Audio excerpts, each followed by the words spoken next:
Logo que o calendário virou para o dia 20 de janeiro, 1996 passava a ser um marco na história da ufologia mundial. Naquela data, o primeiro acontecimento de que se tem relato foi a 1h da manhã. A 10 quilômetros de Varginha, um casal de agricultores acordou assustado com o barulho dos animais agitados. Aí ela olhou e viu um objeto passando aqui, rapaz. Ela me chamou. Eu olhei, vem, o que é isso? Aí eu vim. Mas ele estava passando a que altura, mais ou menos? Ah, tinha uma altura de uns 5 metros, mais ou menos. Baixinho? Baixinho. Tava pertinho, então.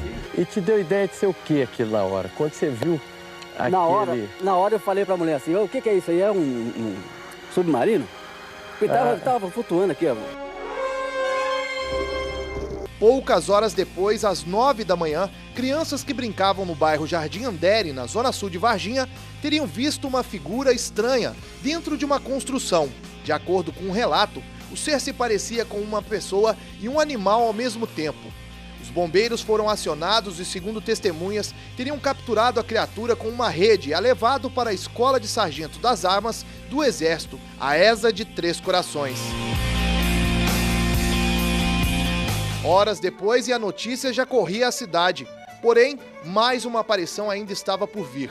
Por volta de 13h30 da tarde, duas irmãs e uma amiga voltavam para casa quando resolveram pegar um atalho por uma trilha nesse matagal. O que elas não imaginavam é que a partir dali seriam conhecidas mundialmente. 20 anos depois, o local está cercado com concreto e tijolos. Mas ali dentro, perto de um muro, as adolescentes e a amiga de 22 anos encontraram uma criatura que não conseguiram identificar. Assustadas, elas fugiram correndo. Eu vi uma criatura baixada, com a pele marrom brilhante, os olhos vermelhos, 3 chifres na cabeça.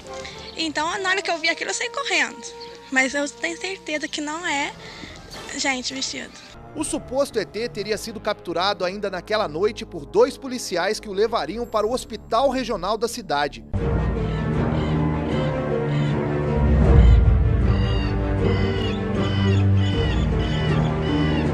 Meses depois, foi a vez do Zoológico de Varginha se tornar mais uma peça deste quebra-cabeça. Animais foram encontrados mortos por aqui e, segundo o veterinário responsável da época, ele não encontrou nenhuma causa lógica nas necrópsias. E não parou por aí. Dona Terezinha Galo morreu em 23 de novembro de 2011, aos 80 anos. Em abril de 1996, ela participava de uma festa de aniversário com poucos convidados em uma área de eventos do Zoológico de Varginha. E quando saiu para fumar, o susto. Uma criatura estranha estava na mureta, bem próximo dela. Ele tinha a boca rasgada, grande, o olho saltado, muito vermelho, igual farol de carro. E ele ficou me olhando, e eu olhando nele. Mas ele não me passou nenhuma mensagem. Seu Lázaro vai completar 80 anos. Há 2 décadas, o aposentado estava logo atrás das jovens na trilha do bairro Jardim Andere. Por pouco, ele também não encontrou com a criatura. Eu atrás dela, elas correndo que lá ia embora, elas veio delas descendo aqui e o meu virando para lá, ó. Eu separado dela pelo desvio e elas deram esbarrada com ele aqui. Ainda segundo seu Lázaro, as adolescentes e a amiga correram desesperadas gritando. Algo de estranho havia acontecido por ali. Se eu entendesse que era alguma coisa, eu podia ter seguido essa aqui para ver. Dias depois, ele foi para São Paulo e ficou sabendo que as supostas testemunhas haviam encontrado era um ser extraterrestre. Veio só por falar e gente de fora fala mais do que nós daqui. Esta professora mora há 5 anos nesta casa, bem ao lado do lote famoso, onde estaria o ET de Varginha. Para mim não faz muita diferença. Não sei se é porque eu nasci em Varginha, a gente se acostumou com a história do ET. A gente se lembra quando as pessoas vêm aqui e perguntam, ou quando falam sobre ET, a gente comenta que a gente mora ao lado, as pessoas perguntam se a gente escuta algum barulho, alguma coisa. Nada muito anormal, não. Turn down for what? Turn down for what? A Após 2 décadas, um personagem importante dessa história ficou no anonimato. Ele é responsável pelas formas dadas na reprodução da imagem do ET de Varginha. Desenhos que ganharam esculturas hoje espalhadas pela cidade. Em 20 anos, ele viu o retrato falado ganhar o mundo e a mídia sem nem mesmo sequer receber um crédito. Apenas um registro no livro do ufólogo Ubirajara. Esse assunto só voltou depois de 20 anos, né? Nós estamos aqui conversando. É a primeira vez que eu falo sobre isso. Vinícius conheceu as jovens que teriam avistado a criatura. Segundo o repórter cinematográfico, elas estavam muito assustadas e em nenhum momento entraram em contradição sobre as características do suposto ET. Tanto é que foi até interessante que quando eu gravei com eu pedi para ela mostrar o tom de marrom. Ela mostrou na cozinha um tom, né? Era esse tom. Aí com a outra eu falei assim, era um marrom escuro. Ela falou assim, não, é um marrom claro. Então ficou diferente do que a outra havia dito. Aí eu pedi para ela mostrar, falei, então me mostra na cozinha. Ela mostrou o mesmo que a outra mostrou. Então eu tenho orgulho de ter participado disso.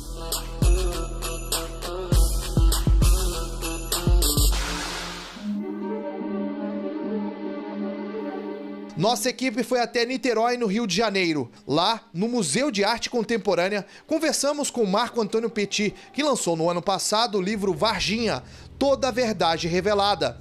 A publicação traz novidades sobre um dos casos mais famosos da ufologia mundial. De acordo com o ufólogo, as criaturas foram sim levadas para Campinas. Nós temos, posteriormente, o envolvimento do próprio diretor-maior da NASA, senhor Daniel Goldin, que veio ao Brasil, posteriormente, nas semanas seguintes, trazido pelo próprio secretário de Estado americano naquela época, para assinar um acordo de colaboração com a Agência Espacial Brasileira, né, do tipo que no passado era assinado por funcionários da NASA do 2º ou 3º escalão, ou seja, ele, por coincidência, essa figura máxima da NASA esteve também, inclusive, na cidade de Campinas. E os mistérios não param. Um dos policiais que teria participado da captura de uma das criaturas morreu alguns dias depois da ação. Ele não teria se protegido e, de acordo com os relatos, teve contato físico com o suposto ET. A demora na liberação de um laudo inconclusivo e o enterro sem velório intrigam. O médico que atendeu o soldado na época é o Dr. Cesário. Segundo ele, a morte de Marco Eli Xerezi ainda deixa dúvidas. Na véspera do dia que ele internou. Ele não tinha absolutamente nada. E uma infecçãozinha de urina. E não era infecção de urina que falou assim, já vinha evoluindo há muitos dias. Foi de um dia para o outro. E o mais intrigante também, vamos supor, é que 2 infecções, é muito raro ter 2 infecções com 2 bactérias. Uma no pulmão e no rim, diferentes. Ele não tinha nenhum precedente, mas nenhum mesmo. Então o caso foi ganhando contornos cada vez mais densos. Em maio de 96, Dona Luísa, a mãe das meninas que teriam visto a criatura, recebe a visita de 4 homens bem vestidos com terno e gravata. O que eles queriam? Subornar a família. Ele queria que a Valquíria, fosse num programa e mentisse que não tinha visto nada. Falou pra gente que estava indo lá, que eles era a mina de ouro que nós nunca pensava em tê-la. Hoje as testemunhas só gravam entrevistas sobre o caso mediante pagamento de cachê. Um inquérito policial militar foi publicado em 2010 pela revista Isto É. No documento, o tenente-coronel Lúcio Carlos Pereira, encarregado na época do IPM, concluiu que o ser avistado pelas 3 jovens nada mais é do que um morador do bairro Jardim Andere, conhecido como Mudinho. O homem estaria agachado e encostado no muro no momento em que as meninas passavam. Durante as gravações deste especial, nós encontramos o morador, que, segundo as autoridades, é o pivô de toda essa história. As meninas avistaram aquela entidade, aquele ser ou aquela criatura, às 3h30 da tarde, em pleno sol, um calor de verão. No entanto, no inquérito, esse fato aparece como tendo acontecido com uma situação de iluminação como se fosse já à noite, o que a gente sabe que não é verdade. Fora outros detalhes que o Exército foi manipulando e transformando para poder apoiar a ideia de que o fato não teve nada a ver em termos de ufologia. Em nota, o Centro de Comunicação Social do Exército, em Brasília, afirmou que o caso foi encerrado com a conclusão do IPM e que não há nenhum documento que trate de assuntos ufológicos nos arquivos. Porque, como nós sabemos pelas nossas próprias fontes militares, que o caso foi classificado como ultra secreto, ou seja, a classificação máxima dentro da área sigilosa militar no nosso país, né? E essa classificação atualmente, apesar de tempo reduzido para 25 anos, ainda é válida, né? É uma coisa legal.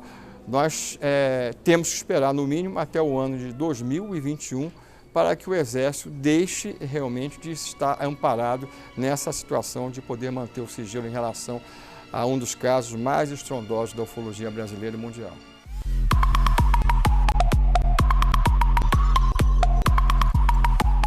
Varginha, sul de Minas, com 131 mil habitantes, é a terceira cidade mais populosa da região.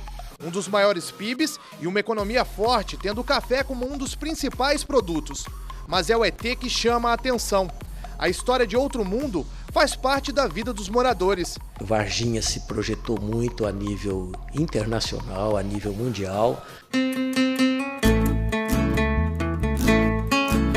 Uma das referências mais conhecidas, a nave espacial do centro da cidade foi construída em 1999 pela Copasa. É um reservatório com capacidade para 150 mil litros de água. Os pontos de ônibus também viraram atração turística, assim como as estátuas espalhadas pela cidade. Mas tem gente que acha que a prefeitura deveria ter investido mais no turismo.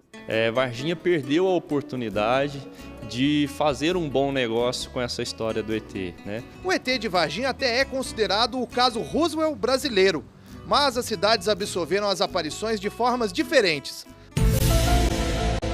Lá em 1947, um morador teria visto a queda de um disco voador. Desde a década de 90, milhares de pessoas visitam a cidade de Roswell, no estado americano do Novo México. Em homenagem ao caso, foi criado um festival anual de ufologia. Numa pesquisa feita pela Câmara de Comércio de Roswell, o turismo rendia aos cofres públicos mais de 5 milhões de dólares por ano. Realidade bem diferente da que encontramos em Varginha.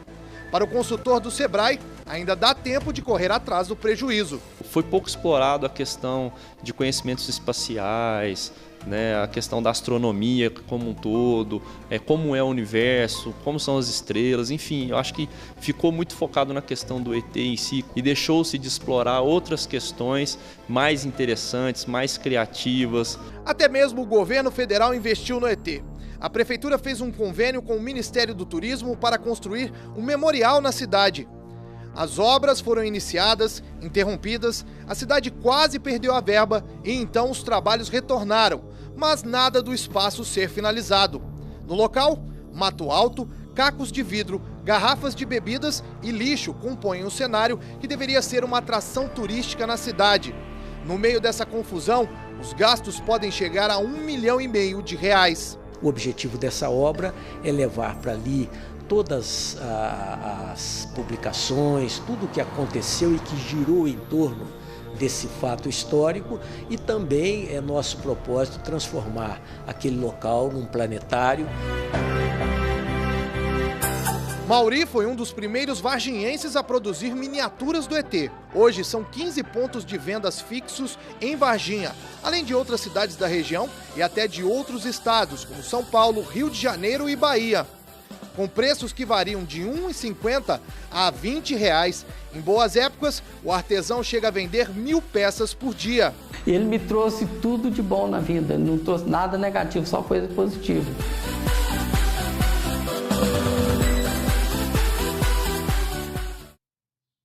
A senhora acredita no ET de Varginha? Não. Não acredito. Acredito. Mais ou menos, sabe? Não existe isso, não. A gente vê algumas pessoas parecidas com ET por aí, né? Mas no ET, assim, verdadeiramente... Eu acho que isso é uma ilusão.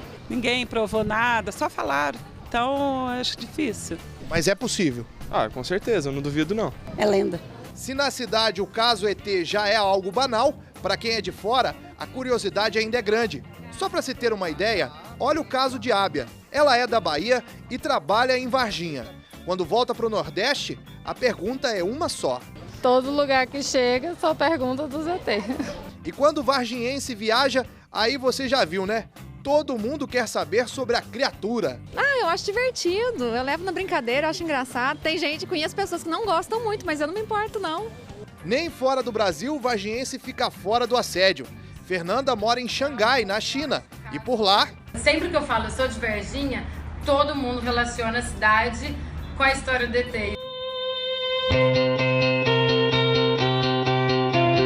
E mesmo depois de tantos anos, alguns depoimentos ainda chamam a atenção.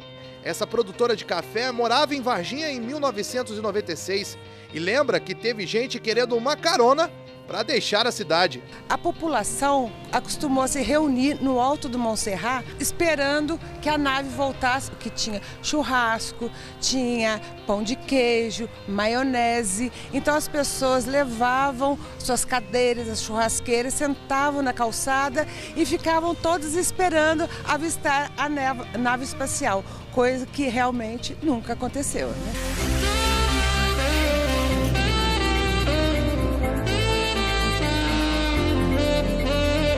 Para muitos ufólogos do mundo todo, os relatos, o suposto envolvimento e acobertamento das Forças Armadas são o suficiente para comprovar o aparecimento de seres extraterrestres em Varginha. Muitos moradores não acreditam no ser, mas o que podemos concluir é que algo estranho aconteceu naquele janeiro de 1996.